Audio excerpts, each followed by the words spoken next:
तो चलिए फिर स्टार्ट करते हैं। लास्ट हमने आपको बताया था कि आप जब डेटा को फॉर्मेट एज टेबल ऑप्शन के थ्रू फॉर्मेट करते हैं तो स्टाइलिश रेडीमेड फॉर्मेट्स अवेलेबल होते हैं, जिनके बेसिस पर आप वो फॉर्मेट अपने सिलेक्टेड डेटा पर अप्लाई कर लेते हैं बहुत इजीली, बिना कोई टाइम वेस्ट किए हुए और बिना कोई अपने एफर्ट्स लगाए हुए। साथ ही साथ आपने ये भी देखा था कि जब हम डेटा को यहाँ पर करते हैं फॉर्मेट एज टेबल, तो उसके कलर के साथ साथ ऊपर बटन्स बन के आ जाते हैं, जिन्हें हम फिल्टर बटन कहते हैं। फिल्टर बटन बहुत ही स्पेशल बटन होते हैं जो आपके डेटा को फिल्टर करने में आपकी हेल्प करते हैं। फिल्टर करने का मतलब ये है कि आप डेटा को क्या कर रहे हैं, आप डेटा को छान करके रख रहे हैं। और छानने का मतलब हम चाहते क्या है कि जब रिक्वायर्ड इंफॉर्मेशन को रखना और नॉन रिक्वायर्ड इंफॉर्मेशन को आंखों के सामने से डिसअपियर कर देना, डिलीट नहीं करना, सामने से हटा देना। तो जब भी कभी आप बहुत बड़े ह्यूज डाटा में, बहुत सारा डाटा आपके पास है लेकिन आप पूरे डाटा को देखना नहीं चाहते बल्कि जरूरत के हिसाब से ही डेटा को देखना चाहते हैं, तो आप अपने डेटा पर फिल्टर बटन अप्लाई कर लेते हैं। और फिल्टर बटन बहुत ही इजीली आपको ये फिल्टर करने में हेल्प करते हैं। अब फिल्टर बटन रिमूव करने के लिए तो आपको हमने कल बता ही दिया था, जैसे रिमूव किया जाता है वैसे ही फिल्टर बटन लगाए जा सकते हैं। जिस जगह पर फिल्टर बटन लगाने हैं आप यहाँ पर क्लिक कर दीजिए बस ऐसे, और उसके बाद जो है यहाँ पे सॉर्ट एंड फिल्टर ऑप्शन पे आइए और यहाँ से फिल्टर कमांड पर क्लिक कर दीजिए। जैसे ही आप फिल्टर कमांड पर क्लिक करेंगे तो वो फिल्टर बटन देखिए आपके जो डेटा है उसके ऊपर आ जाएंगे। अब यहाँ पर फिल्टर बटन तो आ गए, लेकिन फिल्टर बटन का हम कैसे यूज करेंगे और कैसे डेटा को फिल्ट्रेट करेंगे ये हम देखते हैं। यहाँ पर सबसे पहले हम एक यहाँ पर एक एग्जाम्पल तैयार कर लेते हैं कि आखिर हमें क्या चीज देखनी है। तो मान लीजिए इतने बड़े डेटा में आपसे ये कह दिया जाए कि ये कह दें यहाँ पर कि बहुत सारा डेटा है, डिफरेंट यूनिट टेस्ट का डेटा है, लेकिन हम क्या चाहते हैं कि हम सिर्फ यहाँ पर यूनिट टेस्ट 3 का डेटा देखना चाहते हैं, सारे यूनिट टेस्ट का डेटा देखना ही नहीं चाहते हैं। तो वैसे तो हम कह देंगे ठीक है यूनिट टेस्ट 3 का देखना है तो ये लीजिए देख लीजिए यूनिट टेस्ट 3 है, यहाँ से शुरू हुआ है और यहाँ तक गया। आप ऐसे हाईलाइट भी कर सकते हैं, सिलेक्ट भी करके बता सकते हैं। लेकिन फिर भी जब डेटा बहुत ज्यादा होता है तो आप सिलेक्ट भी करें या हाईलाइट भी करें तो आसपास का डेटा एक सॉर्ट ऑफ कंफ्यूजन क्रिएट करता है, क्योंकि भले ही वो डेटा बगल नीचे लिखा है या ऊपर लिखा है लेकिन है तो साथ में, पर हम देखना ही नहीं चाहते। हम चाहते हैं सिर्फ जितनी इंफॉर्मेशन हमें चाहिए वही रखिए, बाकी की इंफॉर्मेशन फिलहाल के लिए हमारी आंखों के आगे से हटा दीजिए। तो ऐसी सिचुएशन में आप डेटा को फिल्टर कर सकते हैं। फिल्टर करने के लिए अब हमने कहा कि हमें फिल्टर करके सिर्फ यूनिट टेस्ट 3 का डेटा देखना है। तो यूनिट टेस्ट 3 कहाँ लिखा है, इस कॉलम में, यानी टेस्ट नेम कॉलम में। तो टेस्ट नेम कॉलम के इस बटन पर, फिल्टर बटन पे क्लिक करिए और जो आपको यहाँ देखना है वही आप यहाँ से सिलेक्ट कर सकते हैं अपना क्या नाम है, जो भी आपको यहाँ पे टेस्ट चाहिए। क्योंकि बाय डिफॉल्ट क्या करता है ये, बाय डिफॉल्ट तो देखिए सारे यूनिट टेस्ट दिखा रहा है ना, यहाँ पे दिखा रहा है यूनिट टेस्ट 1, यूनिट टेस्ट 2, 3, 4, 5, लेकिन आपको सबका देखना ही तो सारे टिक हटा दीजिए। सारे टिक हटाने के लिए आपको क्या करना होगा, यहाँ पर सारे के सारे टिक हटाने के लिए पहले सिलेक्ट ऑल से टिक हटा दीजिए, तो एक ही बार में सबके टिक हट जाएंगे। और अब किसका चाहिए आपको, यूनिट टेस्ट 3 का चाहिए, तो बस उसी पे क्लिक करिए, इनेबल करिए और यहाँ से कह दीजिए ओके। जैसे ही आप ओके कहेंगे ये देखिए सिर्फ यूनिट टेस्ट 3 का डेटा आपके सामने है, बाकी पूरा का पूरा डेटा फिलहाल स्क्रीन पर नहीं है, कहीं वैनिश नहीं हुआ है, डिस्ट्रॉय नहीं हुआ है, डिलीट नहीं हुआ है लेकिन आपको नहीं दिखेगा। तो इस तरह से जितनी इंफॉर्मेशन चाहिए, तो अब देखिए कोई कंफ्यूजन नहीं है, जितना देखना था उतना ही दिख रहा है और बाकी भी कहीं सेफ है, ऐसा नहीं कि डिलीट हो गया है। तो ऐसी सिचुएशन में किसी भी एक पर्टिकुलर कॉलम पर आप देख सकते हैं। अब आपने कहा कि वापस से सारे डेटा को हमें देखना है, यानी आप डेटा को अब अनफिल्टर करना चाहते हैं। अनफिल्टर करने के लिए भी फिल्टर बटन पे आइए, यहाँ क्लिक करिए और यहाँ से कह दीजिए clear filter from test name. जैसे इस कमांड पर आप क्लिक करेंगे, क्लिक करते ही क्या करेगा, टेस्ट नेम वाले कॉलम पर जो फिल्टर अप्लाइड है उसे क्लियर कर देगा और फिर से डेटा आपका पूरा का पूरा उसी तरह से दिखने लगेगा। बताइए यहाँ तक किसी को कोई समस्या है? No ma'am. नहीं। चलिए ये तो आपने किसी एक कॉलम को में किसी एक वैल्यू को आपने फिल्टर करके देख लिया कि भाई यूनिट टेस्ट 3 का देखना है। ऐसे आप और क्या देख सकते थे, जैसे 10 बच्चों का डेटा है 5 यूनिट टेस्ट का, लेकिन आपने कहा हमें सिर्फ यहाँ पर सपोज हमने कहा यामिनी की रिपोर्ट चाहिए कि यामिनी की यूनिट टेस्ट 1 की जरा दिखाओ, 2 की दिखाओ, 3 की दिखाओ। तो अगर आपको ऐसा देखना है तो आप क्या करिए, स्टूडेंट नेम पर आइए यहाँ से और यहाँ पर आप कह दीजिए, यहाँ से आप क्या करेंगे कि सिलेक्ट ऑल से सारे सिलेक्शन हटा सकते हैं और उसके बाद यामिनी पे क्लिक कर सकते हैं। एक तरीका तो ये भी है, और या फिर आप क्या कर सकते हैं, टेक्स्ट फिल्टर्स में आइए और यहाँ से कह दीजिए कंटेन्स, ऐसे यहाँ पे आइए कंटेन्स, और यहाँ पर आप नाम टाइप कर दीजिए यामिनी और कह दीजिए ओके। तो ओके करने पर देखिए पांचों यूनिट टेस्ट में सिर्फ यामिनी के ही रिकॉर्ड आपको दिख रहे हैं। यूनिट टेस्ट 1 का रिकॉर्ड, 2 का रिकॉर्ड, 3, 4 एंड 5। तो देखिए जिस चीज को देखने के लिए आपको बहुत मेहनत करनी पड़ती, बहुत ज्यादा आप मेहनत करते, आपने सिर्फ एक सही ढंग का ऑप्शन यूज किया और आप इजीली चीजों को फिल्टर कर रहे हैं। तो जैसी जरूरत हो किसी भी कॉलम पर जाकर के आपको फिल्टर बटन पर अप्लाई करना होता है और काम कर लेना होता है। काम करने के बाद क्लियर कर लेंगे। तो सिंगल तो आप देख सकते हैं ऐसे, मगर अब अगर आपसे ये कह दिया जाए कि यूनिट टेस्ट 3 में या किसी भी एक यूनिट टेस्ट में, मान लीजिए हमने कहा हम देखना चाहते हैं कि उन बच्चों की लिस्ट दिखाई जाए जिन बच्चों की परसेंटेज ग्रेटर देन 85 है। यूनिट टेस्ट 3 में सिर्फ उन बच्चों के डिटेल्स देखना चाहते हैं जिन बच्चों की परसेंटेज ग्रेटर देन 5 है, 85 है। अगर ऐसा करना है तो देखिए अब आपको खुद ही थोड़ा समझ में आ रहा होगा कि क्राइटेरिया दो कॉलम्स पे अप्लाई हो रहा है। पहले तो यूनिट टेस्ट 3 के ही बच्चों का देखना है, और उसमें भी किन का देखना है, जिनकी परसेंटेज ग्रेटर देन 85 है। तो पहले तो आप यूनिट टेस्ट को फिल्टर कर लीजिए। यूनिट टेस्ट को फिल्टर करने के लिए यहाँ आइए, सिलेक्ट ऑल से कह दीजिए यूनिट टेस्ट 3 और ओके करिए। अब उसमें भी फिल्टर करके किन स्टूडेंट्स को देखना है, whose percentage is greater than 85। तो क्या करेंगे, यहाँ पे परसेंटेज के फिल्टर बटन पर आएंगे, और वैसे तो यहीं से कह दीजिए लेकिन 85 से बड़ी तो 2 परसेंटेज है, तो यहाँ तो बाई चांस है कि 2 ही परसेंटेज है और 10 ही बच्चे। हो सकता है ये हजारों बच्चे होते तो हम कहाँ तक ढूंढते रहते। तो अगर ऐसी कोई कंडीशन लगानी होती तो यहाँ पर काम नहीं करते। जैसे अभी हमने पिछली बार यामिनी का नाम टाइप कर लिया था, ऐसे यहाँ नंबर फिल्टर में आएंगे और यहाँ से क्या कह देंगे, ग्रेटर देन। जब आप ग्रेटर देन कहेंगे तो ये पूछेगा कि कितने से बड़ा देखना है, तो आप एग्जैक्ट वही फॉर्मेट आपको लिखना है यहाँ पे जैसे यहाँ वैल्यू लिखी है, क्योंकि परसेंटेज में आपने जो है परसेंटेज का स्टाइल भी लगाया हुआ है। तो बाकायदा बिल्कुल वैसे ही लिखेंगे जो फॉर्मेट यहाँ है, और फिर कह देंगे ओके। तो देखिए वो बता देगा कि भैया 4 बच्चे हैं, एक मानस, एक यामिनी, एक निहाल और एक तरुण। 4 बच्चे हैं जिनकी परसेंटेज ग्रेटर देन 85 है। So this is how you can easily filter your data on the basis of single or number of criteria. बस आपको क्राइटेरिया सही ढंग से अप्लाई करना आना चाहिए। तो ये बेसिक फिल्टर है, जैसे आप सिंपल तरीके से अगर फिल्टर करना चाहते हैं तो ऐसे आप फिल्टर करके देख लेते हैं। जब फिल्टर खत्म हो जाए, जरूरत खत्म हो जाए, तो आप अनफिल्टर भी कर सकते हैं।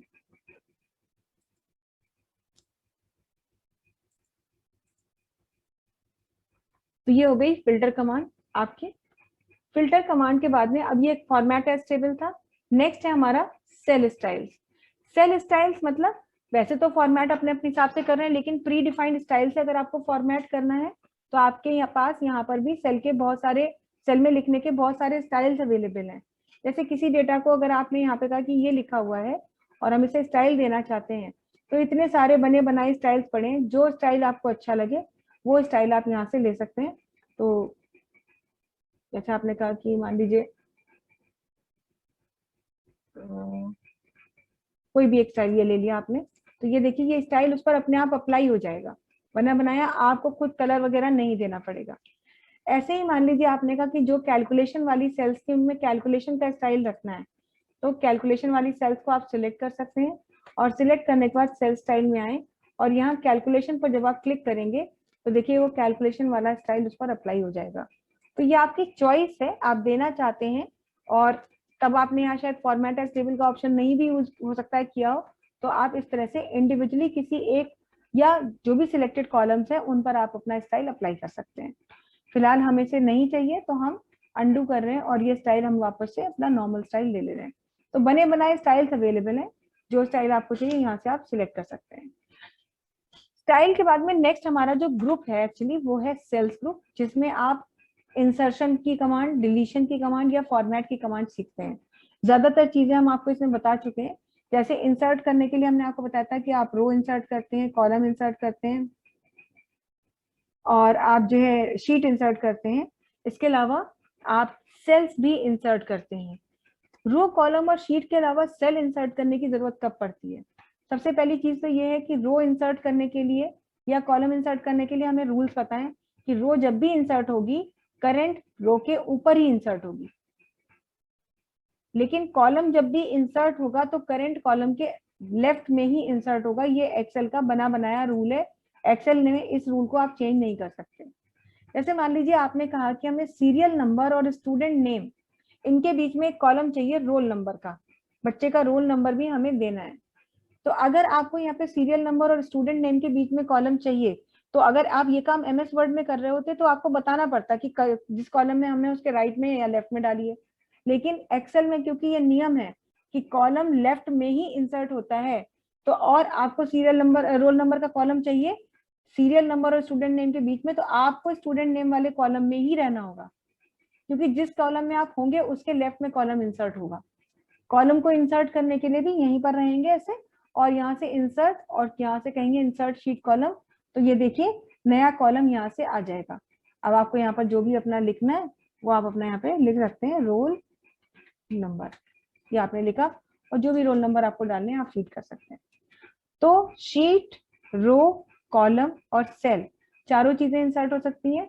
शीट इंसर्ट करने का शॉर्टकट शिफ्ट प्लस F11 है, लेकिन रो, कॉलम और सेल ये तीनों यदि आपको इंसर्ट करने हैं तो शॉर्टकट कंट्रोल के साथ प्लस की प्रेस करने पर आपका इंसर्शन का ऑप्शन खुल जाता है, मेन्यू खुल जाता है और फिर आप इंसर्ट कर सकते हैं। पर सवाल ये उठता है कि सेल्स हम कब इंसर्ट करते हैं? सेल तो हम कभी इंसर्ट नहीं करते, तो सेल को इंसर्ट करने की भी बहुत बार जरूरत पड़ती है। जैसे मान लीजिए यहाँ पर आपने कुछ 4-5 नाम लिख दिए, यहाँ पर ये मान लीजिए आपके एम्प्लॉइज के नाम थे, और आपने यहाँ पर एम्प्लॉइज का नाम लिखने के बाद यहाँ पर उसमें अगले उसमें कॉलम में आपने उनकी सैलरी लिखी। ये फिलहाल 5 ही नाम लिख रहे हैं, लेकिन मान लीजिए ये बहुत सारे नाम होते हैं।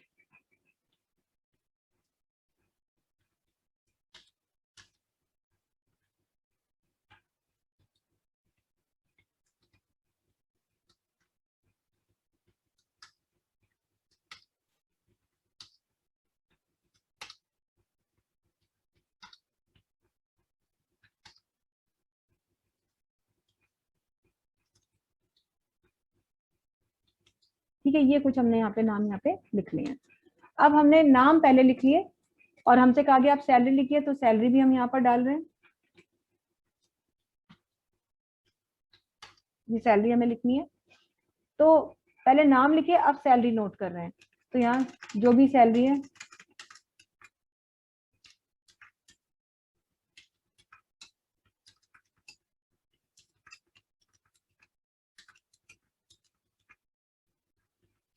अब हुआ क्या कि जब हम सैलरी डाल रहे थे तो बाय चांस हमसे मतलब एक सेल बीच में छूट गई, मतलब एक बंदे की सैलरी लिखना हम भूल गए, वो हमसे छूट गई। टेबल को मैच करते हुए यहाँ पर हम डेटा डाल रहे थे, तो जब हमने यहाँ पे देखा तो जिस जहां से हम डेटा को लिख रहे थे देख देख के वहां तो सेल खत्म हो, मतलब वैल्यू खत्म हो गई, लेकिन हम देख रहे हैं कि यहाँ तुषार वाले में तो सैलरी आई नहीं, तो इसका मतलब कहीं ना कहीं हमने गड़बड़ की है। तो जब गड़बड़ हमने पकड़ी तो देखा कि शीतल के आगे शीतल की सैलरी दी ही नहीं है। शीतल की सैलरी थी 22,500 रुपए, वो हमने यहाँ पे लिखी नहीं।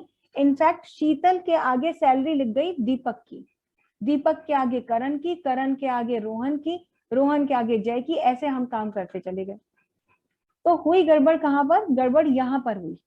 अब ये सिर्फ पैराग्राफ में काम किया होता तब तो हम एंटर करते, ये डेटा नीचे शिफ्ट हो जाता और फिर हम यहाँ पर डेटा लिख लेते, पर एक्सेल में ऐसा नहीं हो सकता। एक्सेल में तो आप ये सेल्स हैं, टेबल है, तो यहाँ पर तो एंटर करने पर आप अगली सेल में आएंगे, ना कि डेटा शिफ्ट होगा। जबकि आप क्या चाहते हैं?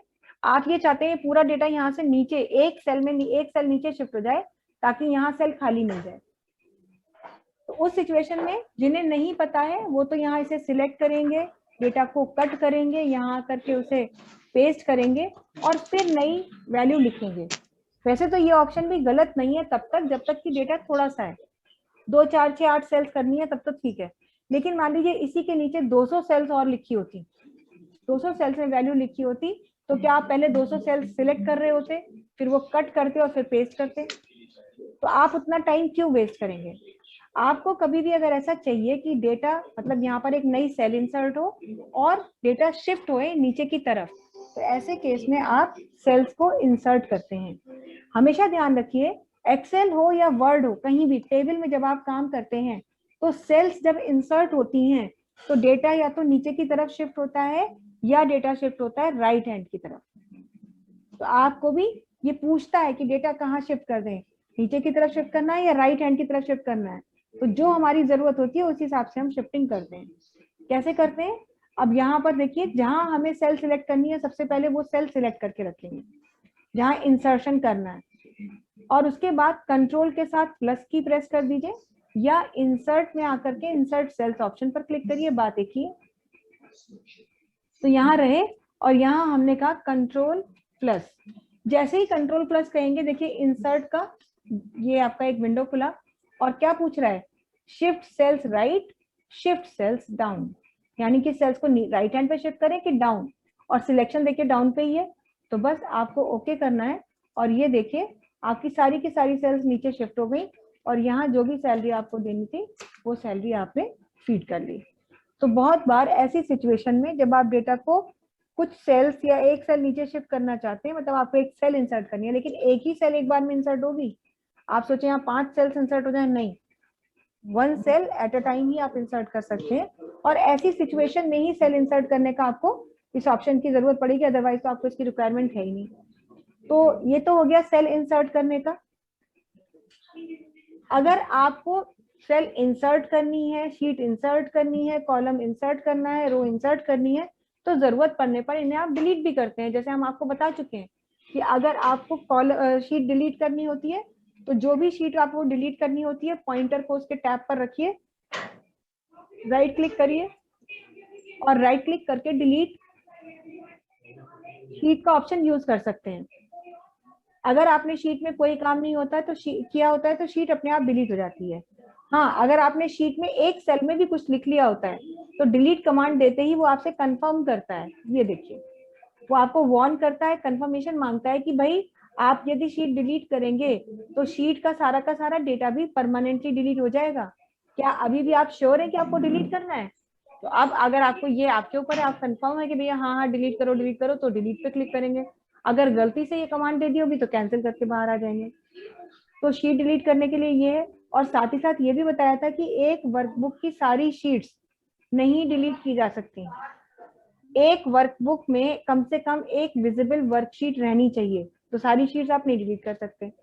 तो शीट डिलीट करने के लिए ये तरीका होता है। अगर आपको कोई रो या कॉलम डिलीट करना है, मान लीजिए आपने कहा हमें ये डी कॉलम ही डिलीट करना है, पर कॉलम का मतलब पूरा हो गया, यहाँ ये पूरा कॉलम, डी कॉलम यहाँ से लेकर के यहाँ तक पूरा नीचे तक डिलीट होगा।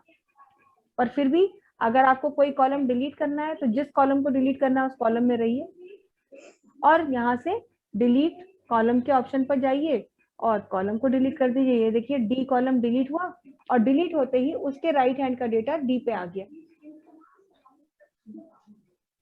ऐसे।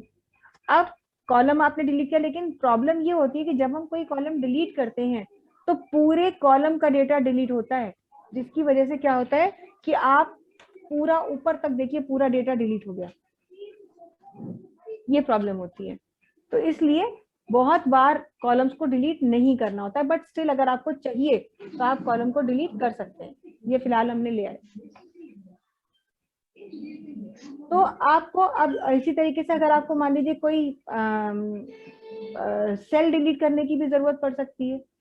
सेल कैसे डिलीट करनी पड़ेगी, यही डेटा हम आपको दिखा रहे हैं, ये पूरा जो डेटा दिख रहा है। अब यहाँ पर हम क्या कर रहे हैं, हमने यहाँ पर एक सेल ब्लैंक छोड़ दिए और यहाँ पर हमने किया क्या है, यहाँ पर ये पूरा डेटा दिया, सैलरी फीड कर रहे थे, गलती से एक सेल ब्लैंक और अदिति की सैलरी शीतल में आ गई, शीतल की दीपक में, दीपक की करण में, करण के में की रोहन में, रोहन की जय में, ईशान जय की ईशान में, ईशान की नंदन में, नंदन की अंकिता में, अंकिता की अक्षता में, अक्षता की त्रिषा में और त्रिषा की तुषार में। और तुषार की सैलरी एक लेवल नीचे चली गई। अब जब डेटा फीड हो गया तो हमने अपनी इस मिस्टेक को पकड़ा और हमने कहा कि भाई ये तो चीज गलत हो गई है, ऐसा तो नहीं करना है। तो एक्सेल में अब ऐसा इतना आसान नहीं है कि यहाँ बैठ करके अगर हम कीबोर्ड से डिलीट की प्रेस भी करते रहें तो हमारी सेल नहीं डिलीट होने वाली, ना डेटा हमारा शिफ्ट होगा, वो तो जैसा है वैसा ही रहेगा। तो ऐसी सिचुएशन में हम क्या करें कि हमारा डेटा जो है वो सही जगह पर आ भी जाए और हम आराम से अपना काम भी कर लें और हमें मेहनत भी ना करनी पड़े। तो ऐसी सिचुएशन में आपको जो है डिलीट करनी पड़ती है सेल। सेल को डिलीट करने के लिए आप क्या करेंगे, सेल को जैसे हमने आपको बताया कि सेल हम इंसर्ट करते हैं तो आपका जो है यहाँ पर क्या होता है कि डेटा शिफ्ट होता है। सेल इंसर्ट करने पर डेटा कहाँ शिफ्ट होता है, या तो नीचे की तरफ या फिर इंसर्ट होता है शिफ्ट होता है राइट हैंड की तरफ। तो अगर आपको सेल डिलीट करनी है तब भी आपका डेटा शिफ्ट होगा, और डिलीट करने पर सेल का डेटा शिफ्ट होता है या तो लेफ्ट हैंड की तरफ या ऊपर की तरफ, अपवर्ड। तो अब यही आपको यहाँ पर रखना है कि आप कहाँ चाहते हैं। तो उस सेल को सिलेक्ट करें जहां सेल डिलीट करनी है और डिलीट सेल्स के इस ऑप्शन पर आइए, या फिर वही कंट्रोल माइनस प्रेस कर दीजिए, कंट्रोल की प्रेस करिए और कीबोर्ड से माइनस वाली की प्रेस करेंगे तो ये देखिए डिलीट ऑप्शन खुलेगा। और अब आपसे पूछेगा कि सेल्स को कहाँ शिफ्ट करना है, लेफ्ट में या अप। तो हमारा चॉइस भी अप है क्योंकि हम चाहते हैं डेटा अपवर्ड शिफ्ट हो, और यहाँ से कह दीजिए ओके। और ये देखिए विदाउट एनी बॉदरेशन और विदाउट वेस्टिंग एनी टाइम आपने एक शीट के सेल को डिलीट कर लिया। तो इस तरह से सेल्स को डिलीट किया जाता है। नेक्स्ट आपका यहाँ पर ऑप्शन है फॉर्मेट। तो फॉर्मेट की सारी चीजें हम आपको बता चुके हैं, जैसे कॉलम की विड्थ, रो की हाइट चेंज करना, रो या कॉलम को हाइड अनहाइड करना, शीट्स को रीनेम करना, शीट्स को मूव या कॉपी करना, टैब का कलर चेंज करना। सिर्फ प्रोटेक्शन का कमांड बचा हुआ है, वो हम आपको लास्ट में बताएंगे। वर्कबुक को प्रोटेक्ट करना तो अभी नहीं छोड़ बताकर, मतलब उसको अभी छोड़ के रखा हुआ है। इसके बाद नेक्स्ट हमारा ग्रुप है एडिटिंग ग्रुप। एडिटिंग ग्रुप में सबसे पहली कमांड है ऑटो सम।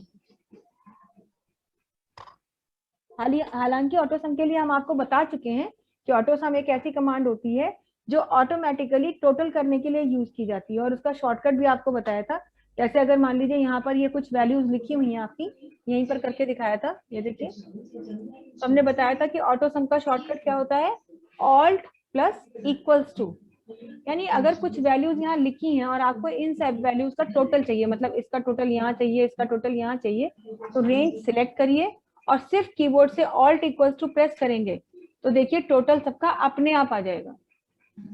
ऐसे अगर मान लीजिए आपको ऊपर लिखी हुई सेल्स का टोटल चाहिए, मतलब यहाँ पर इसका टोटल, यहाँ पर इस पूरे रेंज का टोटल चाहिए, तो फिर रेंज सिलेक्ट करिए और कीबोर्ड से ऑल्ट इक्वल्स टू प्रेस कीजिए तो टोटल आ जाता है। तो टोटल तो इतना इजी होता है, इतना आसान होता है, लेकिन हर बार टोटल निकालना हो ये जरूरी नहीं है। अगर आपको टोटल नहीं निकालना है तो आप और क्या निकाल सकते हैं, तो उसके लिए ऑटो सम के इस बटन के नहीं यहाँ पर क्लिक करेंगे। अब वही जो ऑल्ट इज इक्वल टू कर रहे थे वही यहाँ पर क्लिक करके भी कर सकते थे, इस पे क्लिक करेंगे और ये हो जाएगा, देखिए। और अगर आपको सम नहीं करना है, आपको कुछ और कैलकुलेशन करनी है, तो फिर आप जो है क्या क्या कर सकते हैं, यहाँ पर इसके ड्रॉप डाउन बटन पर क्लिक करेंगे, रेंज हमने ऑलरेडी सिलेक्ट की हुई है, और यहाँ सम की जगह पर क्या कह देंगे, एवरेज। बस आपको एवरेज करना है और ये देखिए एवरेज निकल कर के आ गई। तो ये बिना पता हुए कि एक्सेल में कैलकुलेशन कैसे होती है या एवरेज निकालने के लिए क्या तरीका इस्तेमाल किया जाता है, अगर हम उससे भी अननोन है, हमें ये पता ही नहीं है, तो भी हम कितनी आसानी से एवरेज निकाल लेते हैं। ऐसे ही अगर एवरेज नहीं करना है तो यहाँ पर काउंट नंबर्स का ऑप्शन है, जिसमें जो है यहाँ पर क्या करता है, ये काउंटिंग करके बताता है। काउंटिंग क्या कर रहा है, इन सेल्स को काउंट करके बता रहा है, इसके पहले कितनी सेल्स ऐसी लिखी हुई हैं जिनमें नंबर है। अगर मान लीजिए यहाँ पर हमने नंबर की जगह कुछ और टेक्स्ट लिख दिया होता,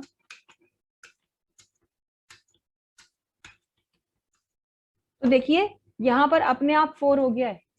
क्यों 4 हुआ है, क्योंकि इस रेंज के पहले जो ये रेंज है जहां पर वैल्यूज लिखी हुई हैं, केवल 4 सेल्स ऐसी हैं जिनमें नंबर लिखे हैं, जबकि यहाँ 5 सेल्स हैं, तो देखिए ये अपने आप 5 है। तो काउंटिंग करता है और काउंटिंग करके क्या बताता है कि कितनी सेल्स इसके पहले रेंज जो है उनमें नंबर्स लिखे हुए हैं।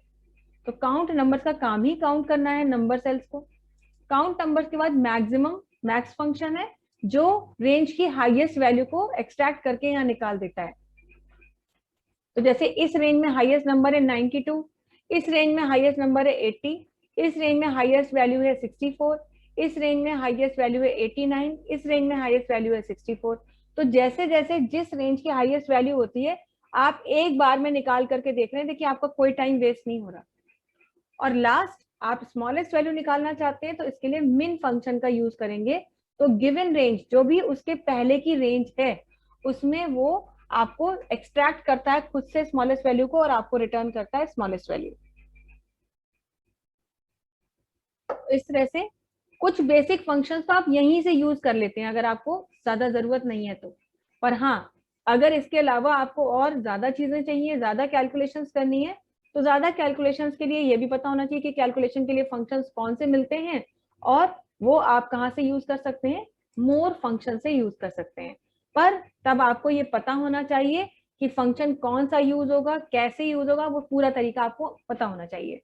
तो फिलहाल तो अभी हमने फंक्शन सीखे नहीं है तो अभी हम बताएंगे नहीं, लेकिन आगे चल करके हम ये चीज सीखेंगे। बेसिक फंक्शन सम, एवरेज, काउंट, मैक्स और मिन के लिए आप इसी जगह से काम कर लेते हैं।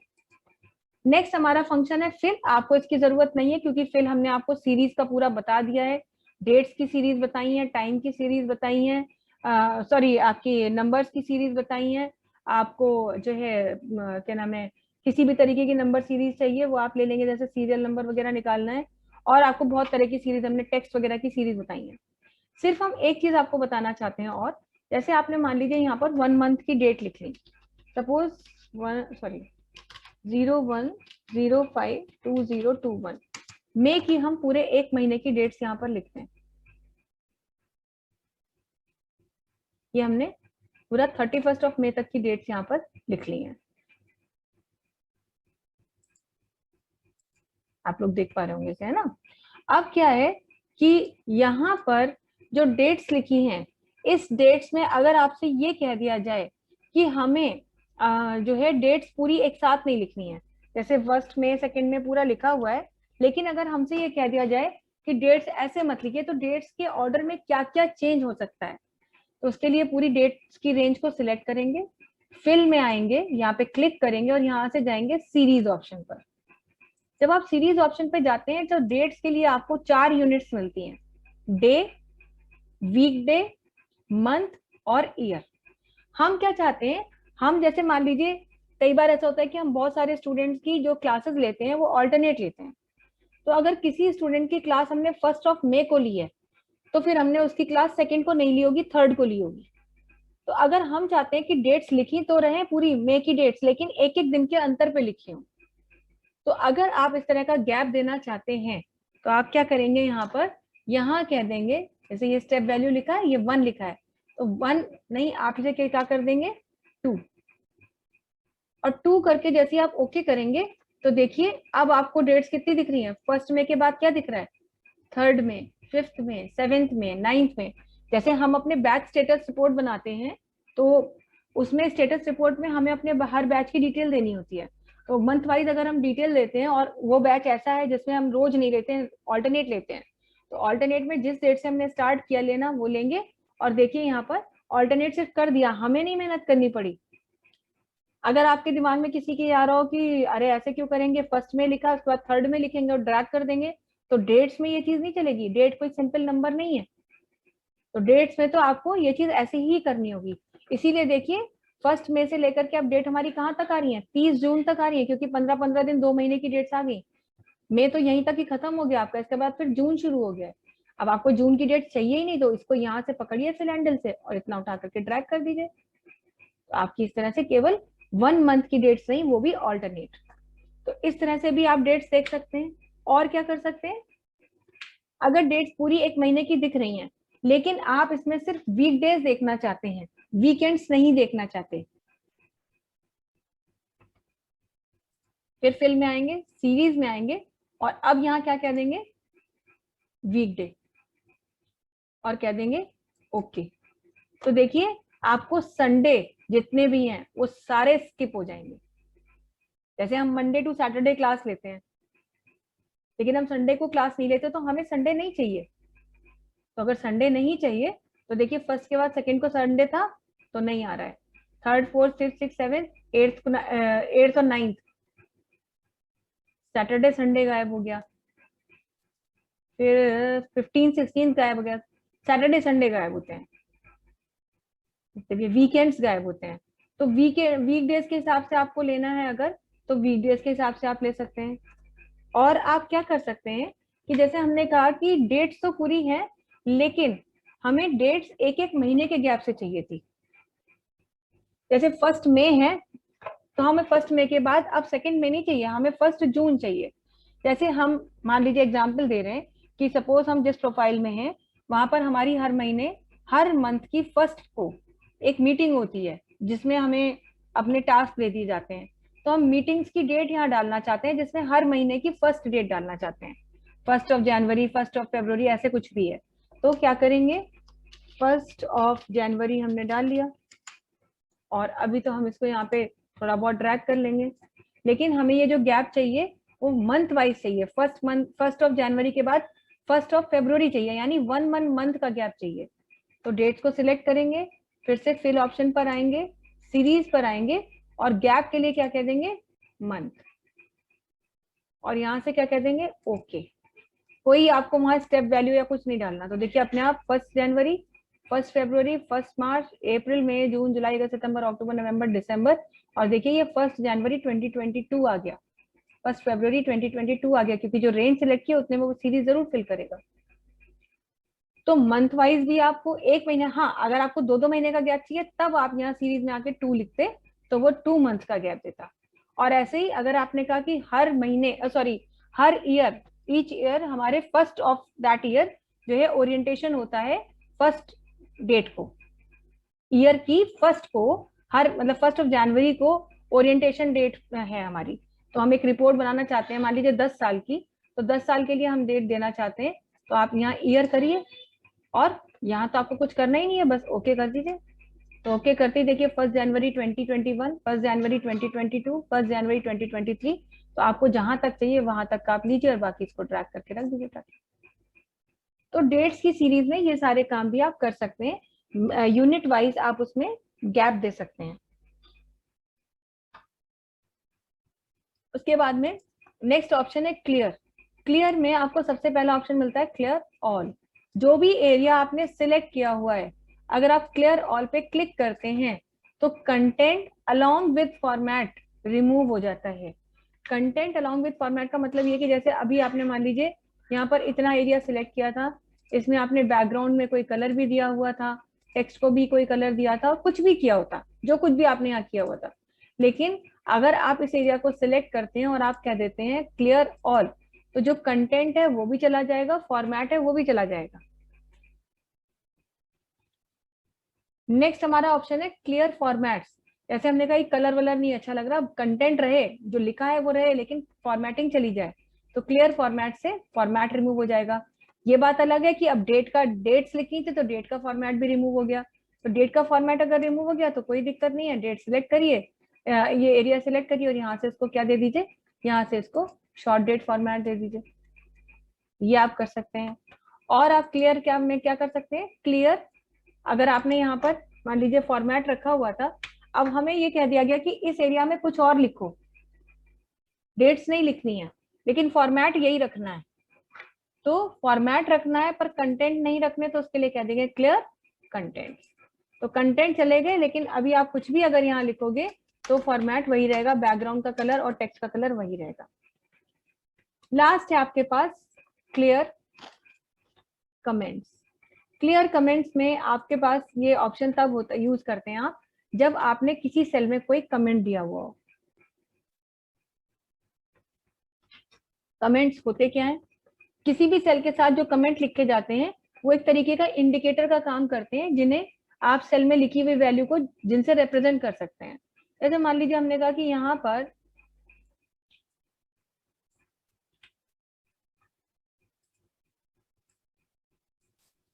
मान लीजिए यूनिट टेस्ट 1 की ही बात करें, तो यूनिट टेस्ट 1 में इस बच्चे के हाईएस्ट परसेंटेजेस हैं, तो हम यहाँ पे लिखना चाहते हैं टॉपर, लेकिन इसके आगे नहीं लिखना चाहते हैं, एक कमेंट की तरह से डालना चाहते हैं, एक रिमार्क की तरह से डालना चाहते हैं।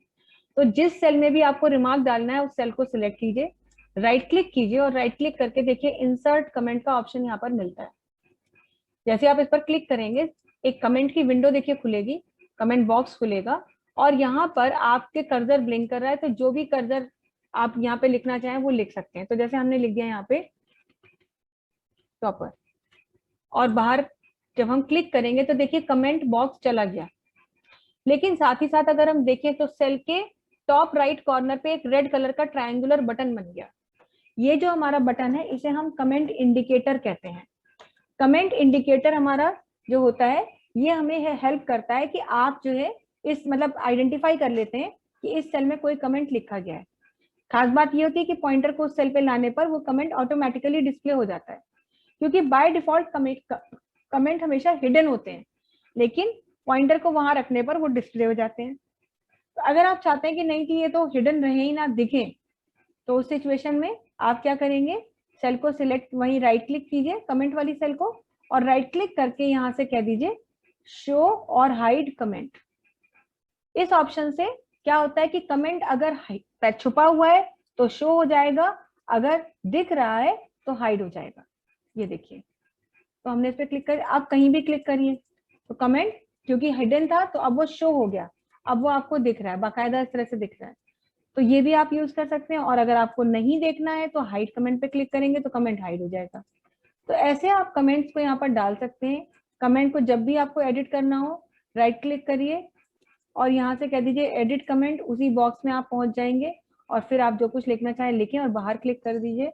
आपको कमेंट डिलीट करना है तो डिलीट कमेंट का ऑप्शन भी आपको यहाँ मिलता है, आप कमेंट को डिलीट भी कर सकते हैं। तो ये सारे ऑप्शंस होते हैं जिनसे कि आप कमेंट डालते हैं। अब आपने कहा कि हमें इस सेल में जो कमेंट पड़ा है वो कमेंट हमें यहाँ से रखना ही नहीं, तो क्लियर कमेंट तक क्लिक कर देंगे तो इंडिकेटर भी चला जाएगा और कमेंट भी डिलीट हो जाएगा। तो ये सारे ऑप्शंस जो है यूज करते हैं।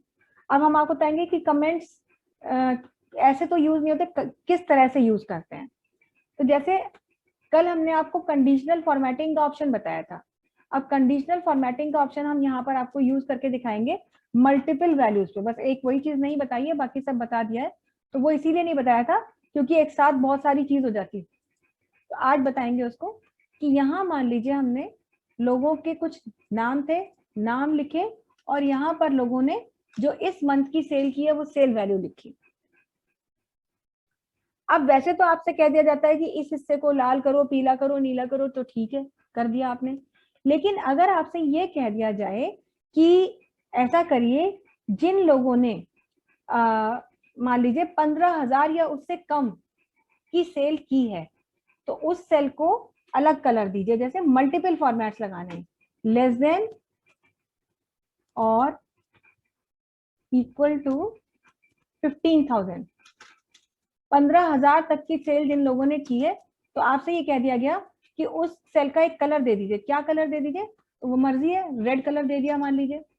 अब आपसे कहा गया कि 15,001 से लेकर के 20,000 तक की सेल को एक अलग कलर से दिखाइए। तो मान लीजिए उसको आपने कह दिया कोई और एक कलर ले लेंगे, मान लीजिए पर्पल कलर ले लिया। फिर आपसे कहा गया कि 20,001 से लेकर के 25,000 तक की सेल को अलग कलर से दिखाइए, बल्कि 25,000 नहीं करते, 30,000 कर देते हैं। 30,000 तक की सेल को किस कलर से दिखाइए, आपने कहा कह दिया गया ऑरेंज कलर से दिखाइए। फिर आपसे कहा 30,001 से लेकर के 45,000 तक की सेल को एक डिफरेंट कलर से दिखाइए। तो यहाँ भी आपने मान लीजिए कुछ ले लिया अपना, सपोज आपने यहाँ पे इसको दे दिया येलो कलर दे दिया।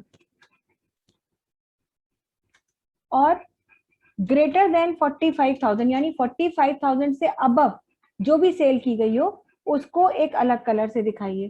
तो ऐसे कुछ कलर्स का इंडिकेशन आपको दे दिया गया। तो अब देखिए, अभी तक तो हम ये कह रहे थे जो वैल्यू इससे कम हो तो उस कलर से दिखाइए, उससे ज्यादा हो तो उस कलर से दिखाइए। लेकिन अब इस रेंज पर आपको इतनी सारी कंडीशंस अप्लाई करनी है। तो इतनी कंडीशंस अगर आप अप्लाई करते हैं तो पहले हम यही देखेंगे कि कैसे अप्लाई करते हैं। सबसे पहले पूरी रेंज को सिलेक्ट करते हैं और कंडीशनल फॉर्मेटिंग का ऑप्शन ही यूज करना है, कुछ ज्यादा तो करना नहीं है। तो वहीं कंडीशनल फॉर्मेटिंग में जाएंगे और यहां से कह देंगे हाईलाइट सेल्स रूल्स। इस पर क्लिक करेंगे तो सबसे पहले देखिए कंडीशन हमें क्या दी गई है। सबसे पहली कंडीशन है 15,000 से कम या 15,000 तक। कैसा करिए, रेड कलर कर दीजिए। तो हमने कहा ठीक है 15,000 से कम, तो लेस देन, और हमें लेकिन लेस देन नहीं चाहिए, हमको चाहिए लेस देन और इक्वल टू। पर समस्या ये है कि यहाँ लेस देन मिल रहा है, यहाँ इक्वल टू मिल रहा है। हमको दोनों चीजें एक साथ चाहिए, लेस देन और इक्वल टू। तो क्या करेंगे, नीचे ऑप्शन है मोर रूल्स, वहां पर जाएंगे। या तो आप लेस देन कीजिए और फिर वहां पे कहिए 15,001, लेकिन उसकी जरूरत नहीं है, आप रूल्स में आइए। तो यहाँ पर आपको सबसे पहली चीज ध्यान देनी है कि यहाँ ये क्राइटेरिया दिया हुआ है, और उन्होंने क्या क्राइटेरिया दिया है, ग्रेटर देन। आपको यहाँ पर आके क्या कहना है, यहाँ देखिए आपको मिल जाएगा लेस देन और इक्वल टू। इस कंडीशन को आप सिलेक्ट करेंगे और यहाँ पर बताएंगे आप अपनी वैल्यू। तो आपसे क्या कहा गया है, लेस देन और इक्वल टू 15,000। वो वैल्यू आपको बाकायदा कीबोर्ड से टाइप करनी पड़ेगी। टाइप करके फॉर्मेट भी क्योंकि आपको बताया गया है तो फॉर्मेट भी आप देंगे। अब क्या करना चाहते हैं, हमने कहा सेल को जो भी कंटेंट है बोल्ड करिए, और कलर भी एक दे देते हैं कि सेल में जो कलर है वो ये कलर कर दीजिएगा, और फिल कर दीजिए रेड कलर। ऐसा कुछ ये दिया गया था तो हमने फॉर्मेट दिया और यहाँ पे कह दिया ओके। अब जो भी वैल्यू हमारे सिलेक्टेड रेंज में 15,000 या उससे कम होंगी, वो सब स्पेसिफिक क्राइटेरिया में आ गई, माने उनके ऊपर वो फॉर्मेटिंग अप्लाई हो गई। पर अभी हमें उसके साथ कुछ काम नहीं करना, वो वैसे ही रहने दीजिए डेटा सिलेक्टेड। अब हमें अगली कंडीशन अप्लाई करनी है, दैट इज 15,001 टू 20,000। तो नई कंडीशन लगाने के लिए कंडीशनल फॉर्मेटिंग में यहाँ आ